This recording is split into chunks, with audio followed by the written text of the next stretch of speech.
Hello, ഇന്ന് രാവിലത്തെ breakfast ഇഡ്ഡലിയും സാമ്പാറാണ്. അതിനായിട്ട് ഇത് ഇഡ്ഡലി മാവൊക്കെ അടിപൊളിയായിട്ട് വന്നിട്ടുണ്ട് കേട്ടോ, സൂപ്പറായിട്ട് പൊങ്ങി വന്നിട്ടുണ്ട്.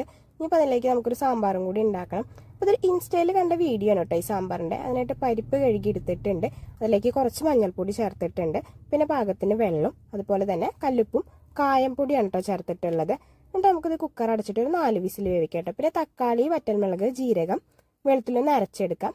പിന്നെ എണ്ണ ചൂടാക്കിയിട്ട് കടുക് പൊട്ടിക്കുക, മുളകും വേപ്പിൻ്റെ ഇലയും പൊട്ടിച്ചിട്ട് ഒരു 2 സവാള വലുതാക്കി അരിഞ്ഞതും ഉപ്പും ചേർത്ത് വഴറ്റിയെടുക്കാം കേട്ടോ. നന്നായിട്ട് വഴന്ന് വരുമ്പോൾ നമ്മളതിലേക്ക് മുളക് പൊടിയും മല്ലിപ്പൊടിയും ചേർത്ത് ഇളക്കിയിട്ടുണ്ട്. പിന്നെ കുറച്ച് സാമ്പാർ പൊടിയും ചേർത്തിട്ടുണ്ട് കേട്ടോ. പിന്നെ നമ്മൾ അരച്ച് വെച്ച ആ മിക്സില്ലേ, ആ മിക്സും കൂടി ചേർത്ത് ഇളക്കാം. നന്നായിട്ട് ഇളക്കിയ ശേഷം പാകത്തിന് വെള്ളം കൂടി ഒഴിച്ചു കൊടുക്കണം കേട്ടോ. ഞാൻ തിളച്ച് വരുമ്പോൾ ആവശ്യത്തിന് പുളിവെള്ളം കൂടി ചേർത്തിട്ട് തിളയ്ക്കാം.